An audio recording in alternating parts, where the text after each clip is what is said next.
بسم الله الرحمن الرحيم. الحمد لله والصلاة والسلام على سيدنا محمد وعلى آله وأصحابه أجمعين. الحمد لله والصلاة والسلام على سيدنا ومولانا محمد وعلى آله وأصحابه أجمعين. أما بعد فأعوذ بالله من الشيطان الرجيم. بسم الله الرحمن الرحيم.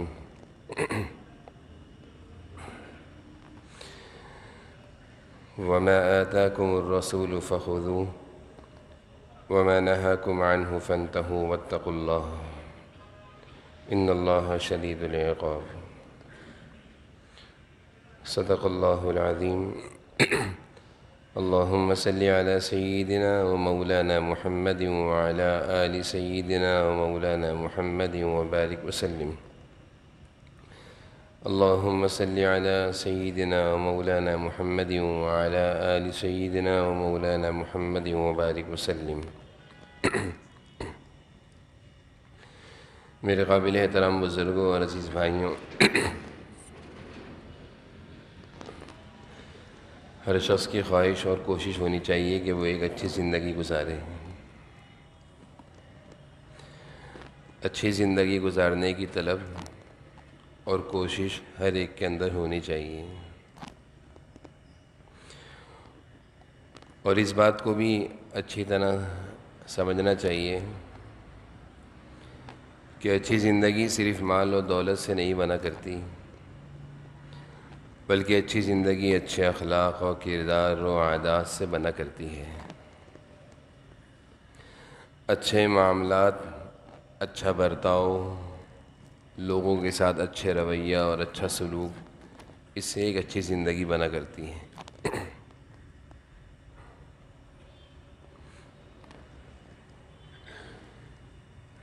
اگر ہمارا معاشرے میں لوگوں کے ساتھ برتاؤ اچھا نہیں ہے، زبان پر قابو نہیں،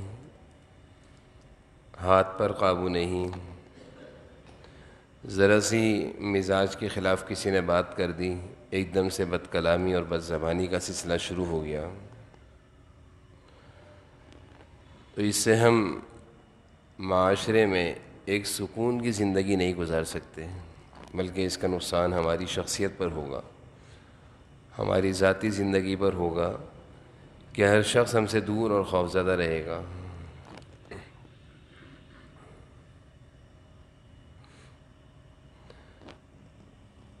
اچھی زندگی گزارنے کے لیے اور اچھے برتاؤ کے ساتھ پیش آنے کے لیے ہمارے لیے بہترین رہنما جناب نبی کریم صلی اللہ علیہ وسلم ہیں، اور آپ کی پیاری عادات اور آپ کی پیاری زندگی ہے. جناب نبی کریم صلی اللہ علیہ وسلم بذات خود ایک بہت ہی اعلیٰ اخلاق اور کردار اور عادات اور خوبیوں اس کے مالک تھے.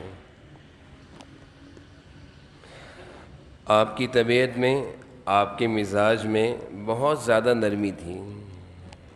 آپ کے بارے میں حدیث میں آتا ہے کہ آپ بد کلام نہیں تھے، سخت مزاج نہیں تھے، سخت گو نہیں تھے، یہ حدیث کے الفاظ ہیں.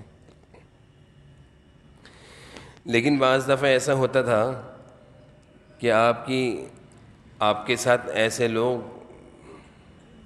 لوگ پیش آ جاتے تھے، ایسے لوگوں کا سامنا ہو جاتا تھا جو بد کلام ہوا کرتے تھے، بد مزاج ہوا کرتے تھے، بد اخلاق ہوا کرتے تھے. ایسے موقع پر آپ صلی اللہ علیہ وسلم کا کیا طرز عمل تھا، ان کے ساتھ آپ کا کیا برتاؤ تھا، یہ ہمیں سیکھنا ہوگا.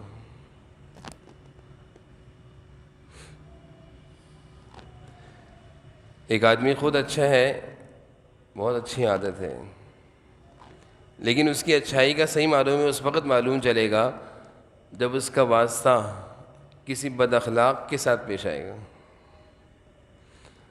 جب کوئی اس سے بد کلامی اور بد زبانی سے پیش آئے گا اور اس کو مجبور کرے گا غصے پر، اور اس کو مجبور کرے گا گالم گلوچ پر، بد کلامی پر، ایسے موقع پر اچھے انسان کا معلوم چلتا ہے کہ اس کے اندر کتنا حلم ہے، کتنا برداشت ہے. جناب نبی کریم صلی اللہ علیہ وسلم کی خوبیوں میں ایک بڑی خوبی تھی حلیم الطبع، تحمل مزاجی، بردباری۔ اس کا مفہوم یہی ہے کہ آپ کے مزاج کے خلاف کسی نے بات کری جس سے آپ کو طیش میں اور غصے میں آنا چاہیے تھا، اور سامنے والا چاہ بھی یہ رہا ہے کہ غصے میں آئیں، طیش میں آئیں، معاملہ بگڑے، بڑے خراب ہو، تو اس موقع پر آپ کیا کرتے ہیں؟ آپ صلی اللہ علیہ وسلم کے بارے میں آتا ہے کہ بہت سارے لوگ آیا کرتے تھے، کچھ دیہاتی بھی ہوا کرتے تھے، ان کے بھی واقعات احادیث میں آتے ہیں۔ یہودی بھی آتے تھے آپ صلی اللہ علیہ وسلم کو آزمانے کے لیے، ان کے واقعات بھی احادیث اور سیرت کی کتابوں میں ملتے ہیں۔ بلکہ یہودی عالم اپنے ایمان لانے کو چھپایا ہوا ہے کہ میں ایمان اس وقت تک نہیں لاؤں گا جب تک کہ میں نے اپنی کتاب میں ایک نشانی پڑھی تھی کہ آخری نبی وہ ہوں گے کہ ان کو بھڑکایا جائے گا، طیش دلایا جائے گا، غصہ دلایا جائے گا، لیکن وہ غصے میں نہیں آئیں گے، ان کے اندر حلم ہوگا، برداشت۔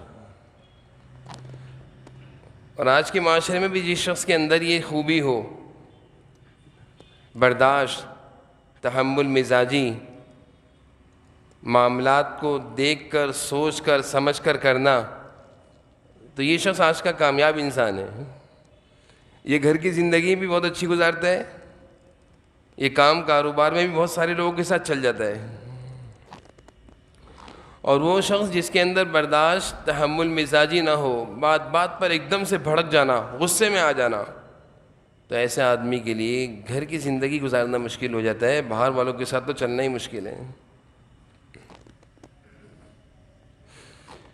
تو جناب نبی کریم صلی اللہ علیہ وسلم کی عادات اور خوبیوں میں ایک بہت بڑی خوبی جو ملتی ہے اور جس کا احادیث میں، سیرت کی کتابوں میں بہت زیادہ تذکرہ ہے، وہ تھی برداشت، تحمل مزاجی۔ اور سب سے زیادہ برتاؤ اور رویوں کا یہاں سے معلوم چلتا ہے کہ ہمارے مزاج کے خلاف کوئی بات کری، ہمارا رویہ چینج ہو گیا، ہمارا انداز چینج ہو گیا، ہماری گفتگو چینج ہو گئی، ہماری زبان پر سختی آ گئی، پتہ چلے گا کتنے با اخلاق ہیں اور کتنے بد اخلاق ہیں۔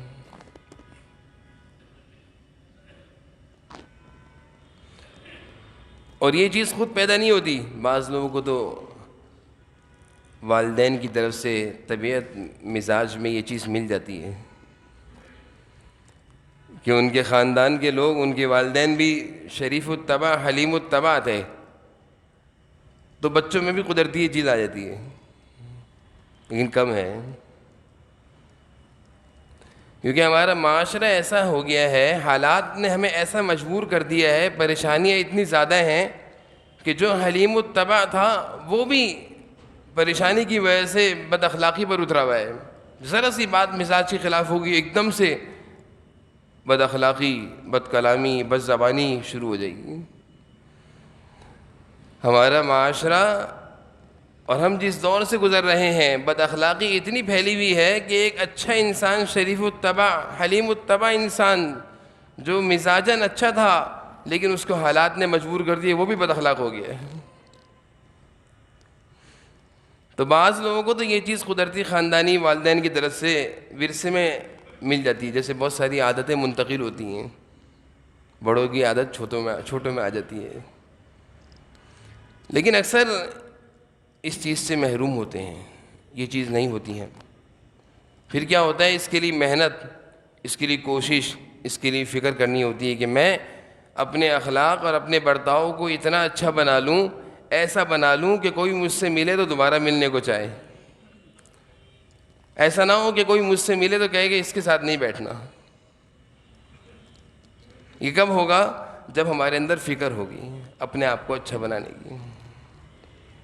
دیکھیں نا، جسمانی طور پر جس کو صحت کی فکر لگ جائے اور خدا نہ کرے رپورٹوں میں کوئی ایک بیماری نکل آئے تو اس کی نیندیں بھی اڑ جاتی ہیں، وہ مختلف قسم کے، وہ ڈاکٹروں سے ہی مشورے کر رہا ہوتا ہے، وہ جسمانی توڑ کے بھی کھیل رہا ہوتا ہے، اور وہ مختلف اوقات میں اپنے جسم کو بہتر کرنے کے لیے اور فٹ کرنے کے لیے کیا کر رہا ہوتا ہے کہ واک بھی کر رہا ہے، کھانے پینے بھی دیکھ بھال کر رہا ہے کہ اپنا جسم پیارا ہے، اپنی جان پیاری ہے۔ اس کو پتہ ہے کہ اگر کوئی بیماری لگ گئی تو اسپتالوں کی زندگی بڑی خطرناک ہے،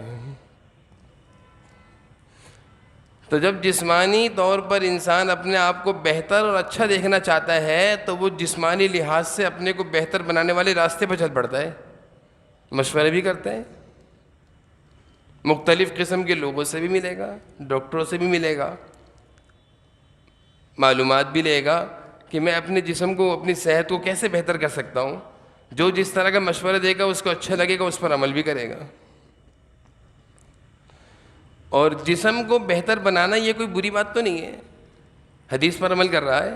جناب نبی کریم صلی اللہ علیہ وسلم کا ارشاد ہے کہ بیماری سے پہلے صحت کی قدر کر لو۔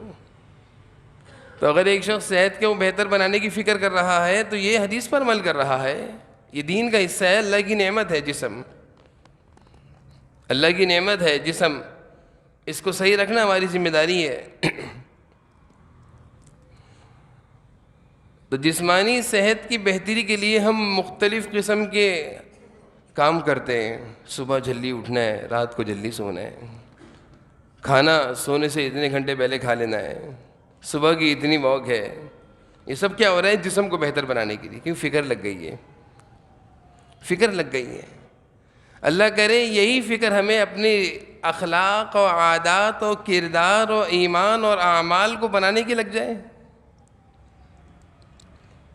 تو ہم جس طرح جسمانی لحاظ سے بہتر ہوتے جا رہے ہیں، انشاءاللہ ایمان اور اعمال اور اخلاق اور کردار کے لحاظ سے بھی اچھے رخ پر آ جائیں گے، اچھے راستے پر آ جائیں گے۔ دونوں چیزیں شریعت کا حکم ہے۔ جب ہم فجر کی نماز سے پہلے صحت کو بنانے کے لیے اٹھ سکتے ہیں تو کیا ہم اپنے اخلاق اور کردار اور عادات کو بہتر کرنے کے لیے ہم کوئی کام نہیں کر سکتے؟ فکر ہے، طلب ہے، کوشش ہے۔ جب یہ فکر اور یہ طلب اور کوشش لگ جائے گی، پھر انسان پوچھے گا کہ بھئی میرے اندر یہ عادت ہے، یہ کیسے جائے گی؟ جیسے ڈاکٹر کے پاس جاتا ہے، میرے اندر یہ بیماری کیسے جائے گی؟ وہ لکھتا ہے یہ کرنا ہے، وہ ٹھیک ہو جائے گی، عمل کرتا ہے، ٹھیک بھی ہو جاتا ہے، ڈاکٹر کی دوائی پر عمل کرتا ہے، ٹھیک بھی ہو جاتا ہے۔ میں نے گزشتہ جو میں یہ بات عرض کی تھی کہ 3 چیزوں کو اپنی زندگی میں ہم اپنا لیں، کامیابی کا آغاز ہو جائے گا، آغاز، راستے پر چڑھ جائیں گے۔ یہ جس طرح جسمانی صحت کو بہتر بنانے کے لیے ہم نے ایک ڈاکٹر کو متعین کر لیا ہے کہ یہ میرا فیملی ڈاکٹر ہے، اس کے مشورے سے میں سب کچھ کروں گا، ذرا سا کچھ ہوتا ہے فوراً اس کو فون بھی کرتے ہیں ہم۔ اسی طرح اپنے روحانی اعمال، اخلاق، کردار، عادات، نماز، ان کو درست کرنے کے لیے، اپنے اخلاق اور کردار کو درست کرنے کے لیے بھی تو کسی کو بڑا بنائیں، کسی کو بڑا بنائیں، اس سے مشورہ کریں، اس کی ہدایات پر عمل کریں، پھر دیکھیں زندگی میں بہتری آنا شروع ہو جائے گی، زندگی میں تبدیلی آنا شروع ہو جائے گی، سوچ بدل جائے گی، عادات بدل جائیں گے، اخلاق بدل جائیں گے، اعمال بدل جائیں گے، انقلابی زندگی گزارنے کے راستے پر آ جائیں گے۔ مشکل تو کچھ نہیں ہے، مشکل تو کچھ نہیں ہے، کوشش اور فکر کی ضرورت ہے۔ جب ہمارے اندر فکر پیدا ہو جائے، فکر لگ جائے، سارا قرآن کریم کے مضامین، جگہ جگہ اللہ تعالیٰ فرما رہے ہیں میں ڈراتا ہوں، میں تنبیہ کرتا ہوں، میں نصیحت کے لیے قرآن کریم کو اتارتا ہوں، دیکھو سنو سمجھو، کسی طرح تنبیہ تمہارے اوپر اثر انداز ہو جائے، دل جاگ جائیں، غفلتیں ہٹ جائیں، فکر پیدا ہو جائے۔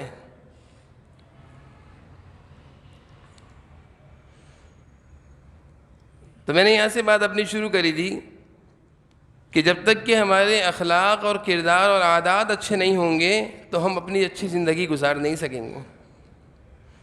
برتاؤ، رویہ، لوگوں کے ساتھ پیش آنا، یہ بھی تو ایک ضروری چیز ہے۔ بد اخلاقی، برائی، رذائل، گندگی، گندے اخلاق، غصہ، یہ ساری برائیاں ہیں۔ جناب نبی کریم صلی اللہ علیہ وسلم کی پیاری زندگی کے بارے میں آتا ہے، حضرت علی سے حضرت حسین رضی اللہ عنہ پوچھنے لگے، ابا جناب نبی کریم صلی اللہ علیہ وسلم جب گھر سے باہر تشریف لاتے تھے تو آپ کا چہرہ کیسا ہوتا تھا؟ حضرت علی فرمانے لگے، آپ صلی اللہ علیہ وسلم جب گھر سے صبح کے اوقات میں یا شام کے اوقات میں گھر سے باہر تشریف لاتے ہمارے درمیان تو آپ کے چہرے پر مسکراہٹ ہوتی تھی، مسکراتا چہرہ۔ جب ایک شخص گھر سے مسکراتے چہرے کے ساتھ باہر نکل رہا ہے تو اس سے اس کی گھر کی زندگی کا پتہ چل رہا ہے کہ یہ گھر میں خوش ہے، بیوی بچوں کے ساتھ خوش ہے، اس کی گھر کی زندگی پرسکون ہے۔ اور اگر گھر کی زندگی میں سکون نہیں، ناچاقیاں ہیں، اختلاف ہیں، جھگڑے ہیں، فسادات ہیں، یہ باہر نکلے گا، باہر والوں سے بھی غلط رویے سے، غلط برتاؤ سے، بد اخلاقیوں سے پیش آئے گا، ان سے بھی لڑے گا۔ اور یہ ہم دیکھتے ہیں روزمرہ۔ گھر کی ناچاقی کا اثر باہر دکھتا ہے، باہر والوں پہ غصہ ہو رہا ہے، باہر والوں سے الجھ رہا ہے، باہر والوں کو تو کوئی قصور نہیں ہے، گھر کی زندگی خراب ہے اس لیے آپ باہر والوں سے غلط طریقے سے پیش آ رہے ہیں۔ تو حضرت حسن جناب نبی کریم صلی اللہ علیہ وسلم کی کتنی پیاری زندگی کے بارے میں پوچھنے کے ابا حضرت علی سے کہ حضور صلی اللہ علیہ وسلم جب باہر تشریف لاتے تھے تو کیسے ہوتے تھے؟ حضرت علی فرما رہے ہیں مسکراتے چہرے کے ساتھ باہر آتے تھے، گھر والوں کے سے فارغ ہو کر گھر کی مصروفیات، گھر کی زندگی سے باہر تشریف لا رہے ہیں تو مسکراتے چہرے۔ اس کی مثال ایسی ہے جیسے ہم لوگ صبح کے ٹائم آفس جا رہے ہیں۔ اور حضرت عائشہ رضی اللہ عنہا سے ایک صحابی پوچھ رہے ہیں کہ آپ صلی اللہ علیہ وسلم جب گھر تشریف لاتے تھے کیسے ہوتے تھے؟ حضرت عائشہ رضی اللہ عنہ کی روایت ہے، فرماتی ہیں کہ جب آپ صلی اللہ علیہ وسلم گھر میں داخل ہوئے ہمیشہ مسکراتے چہرے کے ساتھ داخل ہوئے۔ یہ دو الگ الگ زندگی ہیں، دو الگ الگ پہلو ہیں۔ اگر ہم باہر کے مسائل اور پریشانیوں اور الجھنوں کو گھر میں لے کر جا رہے ہیں تو گھر کا سکون خراب کر رہے ہیں۔ آپ صلی اللہ علیہ وسلم کی زندگی کا تو یہ بہت بڑا پہلو تھا، ہمیشہ مسکراتے چہرے کے ساتھ اب گھر پہ داخل ہو رہے ہیں، گھر والے خوش ہو گئے۔ ہمارا یہ حال ہے، سارا دن کی آفس کی تھکن، کام کاروبار کی الجھنیں، وہ ساری گھر والوں کے سامنے نکلتی ہیں آ کر۔ اس سے کیا ہوا؟ گھر کی زندگی متاثر ہو گئی، گھر کی زندگی کا سکون چلے گیا۔ جب گھر کی زندگی کا سکون گیا، جھگڑے ناچاقیاں شروع ہوئی، تو جب یہ مرد گھر سے صبح باہر نکلے گا تو یہ گھر سے جب باہر نکلے گا لڑ کر، تو باہر بھی اس کی لڑائیاں ہی ہوں گی، ناچاقیاں ہی ہوں گی، اختلافات ہی ہوں گے۔ تو حضور اکرم صلی اللہ علیہ وسلم کی حیات مبارکہ کے بہت سارے پہلو ہیں، آپ کی زندگی کے بہت سارے بہت پیارے پیارے اخلاق اور عادات اور پہلو ہیں۔ ان پہلوؤں اور ان اخلاق اور عادات کا تذکرہ ہماری اتوار کی مجلس میں مسلسل چل رہا ہے الحمدللہ۔ میں نے آج کے اس بیان میں سے دو پہلو عرض کیے ہیں۔ ایک یہ کہ آپ صلی اللہ علیہ وسلم بہت زیادہ حلیم الطبع تھے، تحمل مزاج تھے، معاملات کو آپ صلی اللہ علیہ وسلم جذبات میں نہیں کیا کرتے تھے، اور نہ ہی کسی کی بد کلامی پر آپ صلی اللہ علیہ وسلم غصے میں آیا کرتے تھے، نہیں، آپ تحمل مزاج تھے۔ کتنے نے آپ کے سامنے بد اخلاقی اور بد کلامی کا مظاہرہ کیا، آپ صلی اللہ علیہ وسلم نے اپنی زبان سے کبھی کسی کے ساتھ بد کلامی اور بد اخلاقی نہیں کی۔ اس کو کہتے ہیں تحمل مزاجی۔ یہ آپ صلی اللہ علیہ وسلم کی زندگی کا ایک بہت بڑا پہلو ہے، اپنانے کی کوشش کرنی چاہیے، ہمیں اپنے اندر اس خوبی کو پیدا کرنا چاہیے۔ بہت پیاری خوبی ہے حلیم الطبع۔ ہمارے حضرت مفتی عبدالرؤف سگروی صاحب دامت برکاتہم فرماتے ہیں، نکاح کی تقریب پر جب وہ کچھ نصیحتیں فرماتے ہیں تو وہ دولہا اور دلہن سے کہتے ہیں، بھائی میرا ایک پیغام لے لو، ایک پیغام اور ایک نصیحت لے لو، جتنا زیادہ تمہارے اندر برداشت ہوگا اتنی اچھی زندگی گزارو گے۔ اتنے بڑے عالم ہیں، مفتی ہیں، ایک نصیحت کر رہے ہیں کہ بھائی جتنا تمہارے اندر برداشت کہتے کہ اس کو تحمل مزاجی، ایک دم غصے میں نہیں آنا، معاملات کو ٹھنڈے طریقے سے حل کرنا۔ فرما رہے ہیں جتنا زیادہ جس کی زندگی میں یہ برداشت، تحمل مزاجی، یہ خوبی ہوگی، اتنی اس کی گھر کی زندگی پرسکون اور اچھی ہوگی۔ اور دوسرا پہلو جو میں نے عرض کیا آپ صلی اللہ علیہ وسلم کا، وہ تھا مسکراتا چہرہ۔ باہر کے معاملات گھر پہ نہیں لانے، گھر کے معاملات باہر نہیں لانے، باہر کی وجہ سے گھر کی زندگی کو خراب نہیں کرنا، گھر کی زندگی کی وجہ سے باہر کی زندگی کو خراب نہیں کرنا۔ یہ جب ہی ہوگا جب ہمارے اندر بہت زیادہ برداشت، تحمل مزاجی ہوگی۔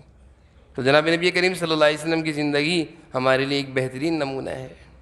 ہم بہت سارے راستے اختیار کرتے، پریشانی میں اس کے پاس بھی جائیں گے، اس کے پاس بھی جائیں گے، تم بتاؤ میں کیسے زندگی گزاروں، تم بتاؤ میں کیسے زندگی گزاروں، مشورے بھی کریں گے، بڑے بڑے لوگوں سے ملیں گے کہ آپ بتائیں، آپ کو بڑا تجربہ ہے اس بارے میں۔ حضور اکرم صلی اللہ علیہ وسلم کی زندگی کے پہلو اپنی زندگی میں لانا شروع کریں، سارے مشورے ختم ہو جائیں گے۔ حضور صلی اللہ علیہ وسلم کی زندگی ایک کامیاب زندگی ہے، ہم اس زندگی پر آ جائیں گے، ہماری زندگی کی کامیابی کا آغاز ہو جائے گا، آغاز بہتری کی طرف جانا شروع ہو جائیں گے۔ اللہ تعالی ہم سب کو جناب نبی کریم صلی اللہ علیہ وسلم کے عادات اور اخلاق کو اپنانے کی توفیق عطا فرمائے۔ وآخر دعوانا الحمدللہ۔